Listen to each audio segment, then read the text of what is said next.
사도신경은 예수님의 탄생에 관련해서 두 가지 특징을 강조합니다. 하나는 그분의 탄생이 성령으로 이루어졌다는 것이고, 다른 하나는 그의 어머니가 동정녀였다는 것입니다. 근데 이 두 가지 특징은 하나의 공통점을 가지는데, 그것은 바로 모두 아기가 태어나는 조건과 관련이 없다는 것입니다. 여러분, 성령은 말 그대로 영입니다. 하나님이 만드신 질서는 남자와 여자가 만나 한 몸을 이루어서 생명을 낳는 것입니다. 그렇기에 탄생은 기본적으로 육의 일이지 영의 일이 아닙니다. 동정의 상태도 마찬가지입니다. 아빠의 기여 없이 여자가 동정의 상태에서 출산을 한다는 것은 자연적으로 불가능한 일입니다.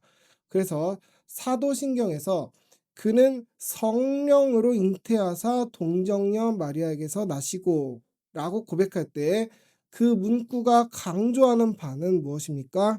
그는 불가능한 방법으로 출생하셨습니다를 강조하는 것입니다. 여러분, 성경 속에서 불가능한 출생은 교회 안에서만 일어납니다. 믿음의 족장인 아브라함이 교회를 이어나가는 모습을 떠올려 보십시오. 당시 전 세계에서 하나님을 경배하는 교회는 오직 아브라함의 가문에만 있었습니다. 그런데 그 아브라함과 그의 아내 사라가 백발의 노인이 될 때까지 후손이 나오지 않았습니다. 그러면 자연스럽게 하나님을 예배하는 구약의 교회는 어떻게 되는 겁니까? 아브라함에서 그 대가 끊기게 되는 겁니다. 여러분, 아브라함이 그저 단순히 아이를 가지고 싶어서 그렇게 애가타게 하나님께 매달렸다고 생각하지 마시기 바랍니다. 그것은 성경을 세속적으로 읽는 것입니다. 아브라함은 자기 대에서 교회가 끊길 것을 염려한 것입니다. 교회는 믿음의 공동체이기 때문에 아브라함은 자기의 혈육이 끊기더라도 자기의 종이 이 땅에서 여호와 신앙을 이어나가리라 생각했습니다. 하지만 하나님은 자기의 언약대로 그 노인이었던 사라의 말라버린 태를 여셔서 이삭을 출생하게 하심으로 교회의 대를 이으셨습니다. 여러분, 이것이 의학적으로 가능한 일입니까? 만약 저에게 갑자기 전화가 와서요, 저의 엄마가 전화가 와서 너에게 동생이 생겼다 라고 한다면 제가 그 말을 어떻게 믿겠습니까? 그건 불가능한 것입니다. 어떤 측면에서 볼 때 불가능합니까? 육의 측면에서 볼 때 불가능합니다. 그런데 만약에 그 일이 실제로 일어났다면 우린 그것을 보고 뭐라고 말해야겠습니까? 이건 육의 일이 아니다. 이것은 하나님이 하신 것이다 라고 고백하게 되겠죠. 이것이 성령으로 잉태됐다라는 말의 뜻입니다. 교회의 생명은 우리 육체에 달린 것이 아니라 하나님께 달렸다라는 것입니다. 여러분, 이삭만 그렇게 태어났습니까? 야곱과 노아야,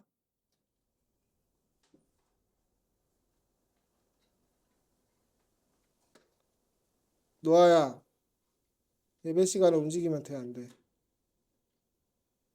돼, 안 돼? 일주일에 30분 하나님께 드린 거라고 했지.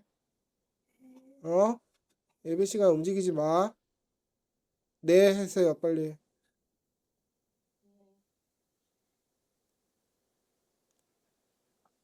자, 다시 할게요. 자, 교회의 생명은 사람의 육체에 달린 것이 아니라 하나님께 달린 것입니다. 자, 근데 이삭만 그렇게 태어났습니까? 야곱과 요셉과 삼손과 사무엘과 세례요한 등등 교회를 이끌었던 여러 지도자들이 이 육체의 메커니즘을 초월하는 방법으로 출생했습니다. 하나님께서는 교회의 생명이 사람에게 달리지 않고 하나님께 달렸다는 것을 가르치시기 위해서 이렇게 반복적으로 교회의 대가 끊길 위험을 감수하시면서까지 불가능한 출생을 계속해서 보여주셨습니다. 제가 얼마 전에 인터넷에서 기사로 본 것인데 팩트 체크가 제대로 된 것인지는 모르겠지만 전 유럽을 통틀어서 작년 한 해 태어난 아기 이름 중에 압도적 1위로 많이 붙여진 이름이 뭔지 아십니까? 바로 모하메드라고 합니다. 영국도 모하메드, 프랑스도 모하메드, 독일도 모하메드. 자, 이것이 말하는 바가 무엇입니까? 무슬림은 지금 육체의 힘으로 세상을 장악하려고 한다는 것입니다. 그렇다면 이런 기사를 접할 때 교리를 아는 우리는 어떻게 반응해야 될까요? 아, 우리가 무슬림한테 질 수 없지. 우리도 많이 낳자. 기독교도 많이 낳자. 라고 하는 건 교리를 아는 사람의 반응이 아닙니다. 교리를 아는 사람은 괜찮다라고 하는 겁니다. 교회는 머릿수에 의지하는 곳이 아니라 오직 믿음으로 하나님의 지키심을 바라보는 곳이라는 것을 알기 때문입니다. 그리고 그 교회의 머리 되시는 예수님이 이제 이 세상에 오셨습니다. 그 머리 되신 예수님께서 이 세상에 오실 때 그분께 어울리는 출생은 어떤 출생이겠습니까? 정말 성령이 아니면 불가능한 출생에 절정이 어울리시는 것입니다. 앞에서 족장들의 출생은 성령의 도움을 받아서 그래도 남자와 여자가 만나서 아기를 낳았다면 예수님은 어떻습니까? 아예 성령 그 자체께서 처녀에게 아이를 낳게 하신 것이죠. 자, 근데 그게 나랑 무슨 상관입니까? 나랑. 예수님이 그렇게 태어나신 게 신기하긴 한데 그냥 신기함만을 느끼라고 성경이 우리에게 이 내용을 말하는 것은 아니겠죠. 오늘 교림은 36문도 같은 질문을 우리에게 합니다.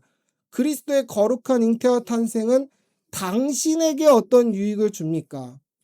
자, 이에 대해 교리문은 이렇게 대답합니다. 그리스도는 우리의 중보자심으로 잉태되고 출생할 때부터 가지고 있는 나의 죄를 그의 순결함과 온전한 거룩함으로 하나님 앞에서 가려줍니다. 아멘. 자, 교리문은 우리의 원죄에 대한 해결을 예수 그리스도께서 주신다고 합니다. 자, 원죄에 대한 내용은 창세기 3장에 나오는데요. 오늘 읽어보셨겠죠? 자, 거기서 하나님은 원죄에 대한 단 하나의 해결책을 이렇게 제시하십니다. 제가 3장 15절 읽겠습니다. 내가 너로, 자, 여기서 너는 뱀이죠. 내가 너로 여자와 원수가 되게 하고 내 후손도 여자의 후손과 원수가 되게 하리니 여자의 후손은 내 머리를 상하게 할 것이요 너는 그의 발꿈치를 상하게 할 것이니라 하시고. 자, 여러분, 원죄 해결은 단 한 명에게 달려 있습니다. 여자의 후손에게만 달려 있습니다. 그런데 이 여자의 후손이 누굽니까? 동정녀에게서 나오셨지만 육체의 아버지가 없으신 진정한 여자의 후손, 즉 우리 구주 예수 그리스도께서 이 창세기 3장 15절의 말씀을 성취하신 겁니다. 근데 이 여자의 후손이란 표현이 신약에 또 등장합니다. 요한계시록 12장 아까 읽어보셨죠? 12장을 보면 옛 뱀이었던 용이 그리스도를 제거하려고 하지만 실패하는 장면이 나옵니다. 그런데 12장 7절에서 이렇게 말합니다. 제가 읽겠습니다. 용이 여자에게 분노하여 돌아가서 그 여자의 남은 자손 곧 하나님의 계명을 지키며 예수의 증거를 가진 자들과 더불어 싸우려고 바다 모래 위에 서 있더라. 자, 여러분, 여기서 하나님의 계명을 지키며 예수의 증거를 가진 자들, 그러니까 요한 당시의 신약 교회가 여자의 후손이라고 불리고 있습니다. 자, 원래 여자의 후손이란 말은 그리스도께만 속해 있는 말이었는데 교회, 신약 교회, 우리가 그리스도 안에 속해 있으니 우리도 여자의 후손이란 말을 함께 공유하게 된 겁니다. 자, 이 표현에 담긴 하나님의 은혜를 생각해 보면서 오늘 말씀을 마치면 좋겠는데요. 아무도 자기 출생에 새겨진 원죄를 스스로 씻을 수 없지만 예수 그리스도께서 우리의 원죄를 씻으셔서 하나님이 우리를 그리스도와 일체된 자로 봐주셨습니다. 자, 근데 그런 자들에게는 그리스도와 일체된 열매가 나타나야 합니다. 그 관련해서 요한복음 1장을 보시면 그리스도가 누구인가라는 이야기를 하다가 중간에 툭 하고 성도는 어때야 하는가라는 내용이 나오는데 제가 요한복음 1장 12절과 13절을 읽겠습니다. 영접하는 자 곧 그 이름을 믿는 자들에게는 하나님의 자녀가 되는 권세를 주셨으니 이는 혈통으로나 육정으로나 사람의 뜻으로 나지 아니하고 오직 하나님께로부터 난 자들이니라. 아멘. 자, 그리스도가 누구인가는 쉬하고 오세요. 자, 그리스도가 누구인가는 반드시 성도의 특징으로 이어지는데, 아까 이야기했듯이 사람의 혈통이 그리스도의 탄생에 영향을 주지 못했고, 육정도 예수님의 탄생에 영향을 주지 못했습니다. 여기서 육정은 육체의 뜻, 육체의 메커니즘을 뜻하는데, 그런 육체의 뜻과 사람의 뜻에 좌지우지 되지 않는 것이 그리스도의 탄생의 특징이었다면, 그 특징이 고스란히 성도와 교회에게 이어진다는 겁니다. 자, 그 예를 우리는 어디서 봅니까? 여러분, 다니엘과 세 친구를 떠올려 보십시오. 스스로의 목숨을 위태롭게까지 만들면서 그들은 거룩을 지켰습니다. 그들이 살려고 노력했다면 어떻게든 바벨론에 융화됐어야 했지만, 다니엘은 융화되기를 원하지 않았습니다. 근데 오히려 그 모습으로 자기의 생명을 지켰습니다. 모세도 생각해 보십시오. 모세는 이집트와의 화합이 아니라 사람이 살기 어려운 광야로 나가야 살 수 있다고 백성들을 설득해야만 했습니다. 그 전에 있던 요셉은 이집트에 자기 민족을 데려오면서 자기의 총리로서의 권위를 가지고 자기 민족을 이집트의 중심부에 살게 하지 않고 가장 미움받는 땅인 고센 땅에 살게 했습니다. 왜냐하면 이집트 땅에서 자기 민족이 미움을 받고 출애굽을 하는 게 하나님의 뜻인 것을 알았기 때문입니다. 사람의 뜻대로 하지 않고 하나님의 뜻대로 그런 고난의 길을 스스로 선택했다는 것이죠.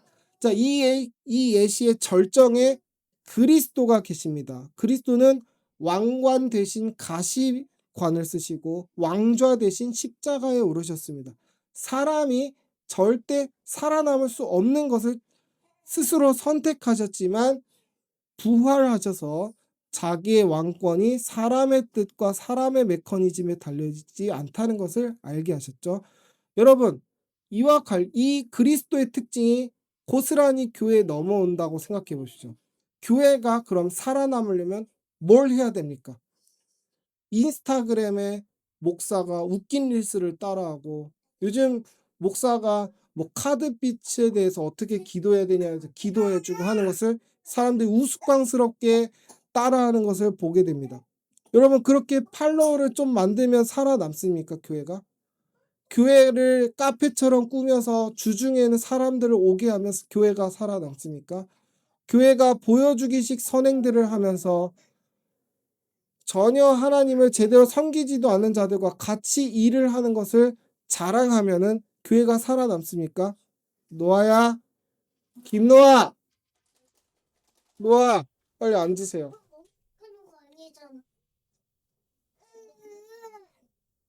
노아, 빨리 앉으세요. 앉아. 노아, 자리에 앉아. 노아야, 예배 시간에 돌아다니지 않는다고 했지? 어?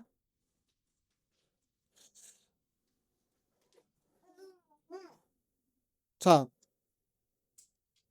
여러분, 교회가 그렇게 사람의 뜻과 사람의 방법으로 살아남지 않는 것입니다. 예전에 메타버스가 유행한다고 해서 교회도 메타버스를 해야 된다고 하는 그런 얘기를 들은 적이 있습니다. 하지만 메타버스도 사라지고 그 얘기도 쏙 들어가 버렸습니다. AI가 유행하면 교회도 AI로 뭔가를 해야 한다고 사람들이 얘기합니다. 교회는 하나님을 따라가야 하는데 사람 따라다니기 바쁜 것 같습니다. 여러분, 말씀에서 교회는 육정으로나 사람의 뜻으로 되는 것이 아니라 하지 않았습니까? 교회는 창의력으로 살아남는 것이 아닙니다. 사람의 뜻으로 나지 않으신 그리스도를 따라서 우리도 사람의 뜻에 희망을 거는 일을 멈춰야 하지 않겠습니까? 교회가 흥행하고 머릿수가 많아졌다고 해서 교회가 살아있는 것이 아니라는 것을 어떻게 할 수 있습니까? 그렇게 한국에서 교회가 흥행했는데도 불신자들이 교회 다니는 사람들을 싫어하고 미워합니다. 교회가 크기만 컸지 그 안에 생명력이 없다는 것을 외부인들도 느끼고 있습니다. 교회가 벌이는 행사들과 그 대단하다는 찬양팀들도 결국엔 다 사업이었고 마케팅이었다는, 그리스도 없는 빈 껍데기였다는 것을 교회도 알고 세상도 압니다.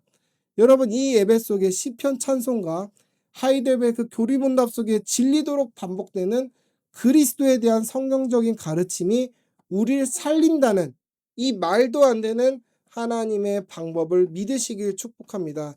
믿을 만한 것을 믿는 것은 누구나 할 수 있지만 이 말씀이 실질적으로 우리를 살릴 수 있을 거라 믿는 것은 그리스도를 내 구주로 받아들이는 사람만 할 수 있는 믿음의 열매입니다. 이 열매를 풍성하게 맺고 누리고 고백하는 우리 지계석 교회 성도들이 다 되시기를 주님의 이름으로 축원합니다.